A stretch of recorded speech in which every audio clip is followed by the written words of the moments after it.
अव्यक्तवाणी 18 जनवरी 1969 गुलजार दादी के द्वारा।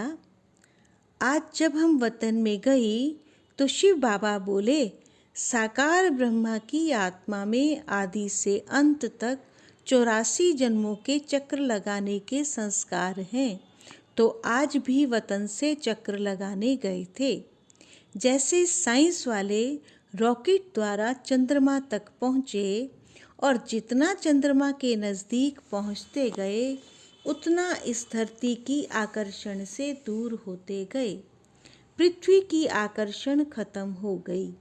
वहाँ पहुँचने पर बहुत हल्कापन महसूस होता है। जैसे तुम बच्चे जब सूक्ष्म वतन में आते हो तो स्थूल आकर्षण खत्म हो जाती है, तो वहाँ भी धरती की आकर्षण नहीं रहती है। ये है ध्यान द्वारा और वह है साइंस द्वारा। और भी एक अंतर बाप दादा सुना रहे थे कि वह लोग जब रॉकेट में चलते हैं तो लौटने का कनेक्शन नीचे वालों से होता है, लेकिन यहाँ तो जब चाहें जैसे चाहें अपने हाथ में है। इसके बाद बाबा ने एक दृश्य दिखाया। एक लाइट की बहुत ऊंची पहाड़ी थी। उस पहाड़ी के नीचे शक्ति सेना और पांडव दल था। ऊपर में बाप दादा खड़े थे। इसके बाद बहुत भीड़ हो गई। हम सभी वहाँ खड़े ऐसे लग रहे थे जैसे साकारी नहीं, लेकिन मंदिर के साक्षात्कार मूर्त खड़े हैं।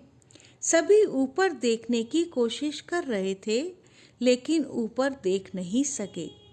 जैसे सभी बहुत तरस रहे थे। फिर थोड़ी देर में एक आकाशवाणी की तरह आवाज़ आई कि शक्तियों और पांडवों द्वारा ही कल्याण होना है। उस समय हम सबके चेहरे पर बहुत ही रहम दिल का भाव था। उसके बाद फिर कई लोगों को शक्तियों और पांडवों से अव्यक्त ब्रह्मा का साक्षात्कार, शिव बाबा का साक्षात्कार होने लगा। फिर तो वह सीन देखने की थी। कोई हंस रहा था, कोई पकड़ने की कोशिश कर रहा था, कोई प्रेम में आंसू बहा रहा था, लेकिन सारी शक्तियाँ आग के गोले के समान तेजस्वी रूप में स्थित थी। इस पर बाबा ने सुनाया कि अंत समय में तुम्हारा ये व्यक्त शरीर भी बिल्कुल स्थिर हो जाएगा।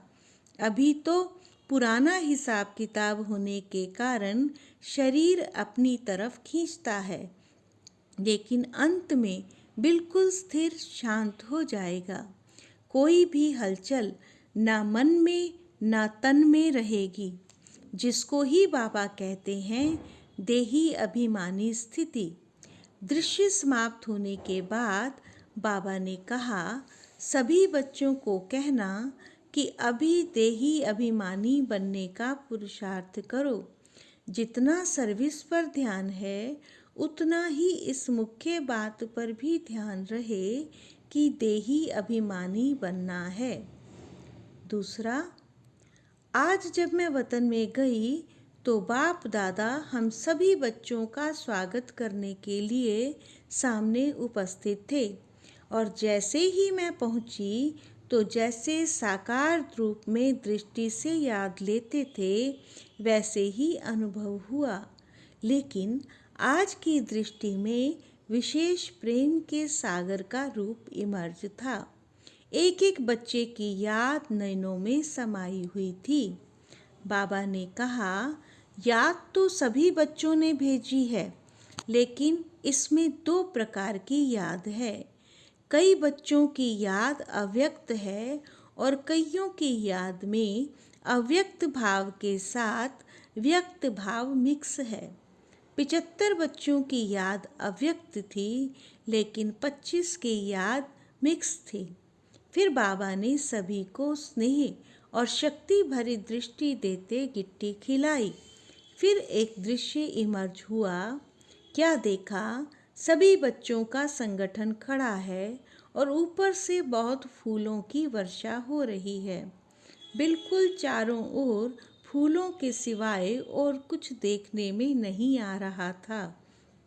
बाबा ने सुनाया, बच्ची, बाप दादा ने स्नेह और शक्ति तो बच्चों को दी ही है, लेकिन साथ साथ दिव्य गुण रूपी फूलों की वर्षा शिक्षा के रूप में भी बहुत की है। परंतु दिव्य गुणों की शिक्षा को हर एक बच्चे ने यथाशक्ति ही धारण किया है। इसके बाद फिर दूसरा दृश्य दिखाया। 3 प्रकार के गुलाब के फूल थे, एक लोहे का, दूसरा हल्का पीतल का और तीसरा रियल गुलाब था। तो बाबा ने कहा, बच्चों की रिजल्ट भी इस प्रकार है। जो लोहे का फूल है, ये बच्चों के कड़े संस्कार की निशानी थे। जैसे लोहे को बहुत ठोकना पड़ता है, जब तक गर्म ना करो, हथौड़ी ना लगाओ तो मुड़ नहीं सकता। इस तरह कई बच्चों के संस्कार लोहे की तरह हैं, जो कितना भी भट्टी में पड़े रहें लेकिन बदलते ही नहीं। दूसरे हैं जो मोड़ने से व मेहनत से कुछ बदलते हैं। तीसरे वह जो नेचुरल ही गुलाब हैं।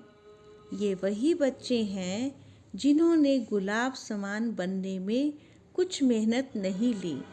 ऐसे सुनाते सुनाते बाबा ने रियल गुलाब के फूल को अपने हाथ में उठाकर थोड़ा घुमाया। घुमाते ही उनके सारे पत्ते गिर गए और सिर्फ बीज का बीज रह गया। तो बाबा बोले, देखो बच्ची, जैसे इनके पत्ते कितना जल्दी और सहज अलग हो गए, ऐसे ही बच्चों को ऐसा पुरुषार्थ करना है जो एकदम फट से पुराने संस्कार, पुराने देह के संबंधियों रूपी पत्ते छंट जाएं और फिर बीज रूप अवस्था में स्थित हो जाएं। तो सभी बच्चों को यही संदेश देना कि अपने को चेक करो कि अगर समय आ जाए तो कोई भी संस्कार रूपी पत्ते अटक तो नहीं जाएंगे। जो मेहनत करनी पड़े, कर्मातीत अवस्था सहज ही बन जाएगी या कोई कर्म बंधन उस समय अटक डालेगा। अगर कोई कमी है तो चेक करो और भरने की कोशिश करो। तीसरा, आज बाबा को मधुबन में आने के लिए निमंत्रण देने के लिए गई तो बाप दादा के इशारों से अनुभव हुआ कि आज बाबा का विचार नहीं है। इतने में ही बाबा बोले, अच्छा बच्ची, सभी बच्चों ने बुलाया है तो बाप दादा बच्चों का सेवाधारी है। यह सुनकर संकल्प चला कि बाबा ने अभी अभी ना की और अभी अभी हाँ की। क्यों? दिल के संकल्प को जानकर बाबा बोले, यह जानबूझकर कर्म करके बाबा सिखला रहे हैं कि तुम बच्चों को भी एक दो की राय, एक दो के विचारों को रिगार्ड देना चाहिए। भल समझो कोई विचार देता है और तुमको नहीं जचता है तो भी उनके विचार को फौरन ठुकरा नहीं देना चाहिए। पहले तो उनको रिगार्ड दो कि हाँ, क्यों नहीं, बहुत अच्छा, जिससे उनके विचार का फोर्स कम हो जाए। तो फिर आप जो उन्हें समझाएंगे वह समझ सकेंगे। अगर सीधा ही उनको कट करेंगे तो दोनों फोर्स टक्कर खाएंगी और रिजल्ट में सफलता नहीं निकलेगी। इसलिए एक दो के विचार अर्थात राय को पहले रिगार्ड देना आवश्यक है। इससे ही आपस में स्नेह और संगठन चलता रहेगा। चौथा है, आज जब वतन में गई तो जैसे ही हम पहुंची तो बाप दादा सामने थे ही, लेकिन क्या देखा कि ब्रह्मा बाबा के गले में ढेर की ढेर मालाएं पड़ी हुई थी। फिर बाबा ने कहा, यह माला उतार कर देखो। माला उतारी तो कोई बड़ी माला थी, कोई छोटी। हमने कहा, बाबा इसका रहस्य क्या है? बाबा बोले, बच्ची, ये सभी के उलहनों की माला है, क्योंकि हर एक बच्चे जब एकांत में बैठते हैं तो बाबा को स्नेह में उलाहना ही देते हैं। हर एक बच्चे ने बाप को उलाहनों की माला जरूर पहनाई है। बाबा ने कहा, बच्चों को ड्रामा भल याद है, लेकिन प्यारे ते प्यारी चीज़ तो ज़रूर है। तो अचानक ड्रामा को वंडरफुल देख हर एक बच्चा दिल ही दिल में उलहना देते रहते हैं। यूं तो ज्ञान बच्चों को है, लेकिन ज्ञान के साथ प्रेम का स्नेह भी है, इसलिए इन उलहनों को गलत नहीं कहेंगे। फिर हमने पूछा, बाबा आपने इसका रिस्पॉन्ड क्या दिया? तो बाबा बोले, जैसा बच्चा वैसा रिस्पॉन्ड। बाबा ने कहा, मैं भी रिस्पॉन्ड में बच्चों को उलहनों की माला ही पहनाता हूँ। वह कौन सी? फिर बाबा ने सुनाया, जो बाप की आश बच्चों में थी वह साकार रूप में बाप को नहीं दिखलाई, जो अब अव्यक्त रूप में दिखलानी है। बाबा ने कहा, यह उलाहना भी मीठी रूह रिहान है, ये भी एक खेल पाल बच्चों का है। साकार रूप में जो बाप दादा ने श्रृंगार कराया वह अब अव्यक्त वतन में बाप दादा देखेंगे। यह सीन पूरी हो गई। फिर भोग स्वीकार कराया। फिर मैंने बाबा से पूछा, बाबा आप सारा दिन वतन में क्या करते हो? बाबा ने कहा, चलो मैं तुमको वतन का म्यूज़ियम दिखलाऊं। तुम तो म्यूज़ियम बनाने के पहले प्लान बनाते हो, बाबा का म्यूज़ियम तो 1 सेकंड में तैयार हो जाता है। फिर क्या देखा? एक बहुत बड़ा हॉल था। एक ही हॉल में हम बच्चे ढेर की ढेर मॉडल के रूप में खड़े थे। हमने कहा, बाबा ये तो हम ही म्यूज़ियम में खड़े हैं। बाबा ने कहा, बच्ची बाबा का म्यूज़ियम यही है। अभी तुम जाओ, जाकर एक मॉडल को देखो कि बाप दादा ने क्या क्या सजाया है। जैसे आर्टिस्ट मूर्ति को सजाते हैं। तो बाबा ने कहा, देखो बाप दादा ने क्या क्या सजाया है। हम जब मॉडल के पास गई तो हमको कुछ खास दिखाई नहीं पड़ा। पूरी सजी हुई मूर्ति दिखाई पड़ रही थी। बाबा ने कहा, जो मोटा श्रृंगार है वह तो साकार में ही बच्चों का करके आए हैं, परंतु अब अव्यक्त रूप में क्या सजा रहे हैं? सभी श्रृंगार तो हैं, जेवर भी हैं, परंतु जेवर में बीच में नग लगा रहे हैं। बाबा के कहने के बाद कोई कोई में जैसे एक्स्ट्रा नग दिखाई पड़े। बाबा ने कहा, बच्चों के प्रति मुख्य शिक्षा यही है कि अव्यक्त स्थिति में स्थित रहकर व्यक्त भाव में आओ। जब एकांत में बैठते हैं तो अव्यक्त स्थिति रहती है, लेकिन व्यक्त में रहकर अव्यक्त भाव में स्थित रहें वह मिस कर लेते हैं। इसलिए एक रस कर्मा स्थिति का जो नग है वह कम है। तो जिसके जीवन में जो कमी देखता हूँ वह सजा रहा हूँ।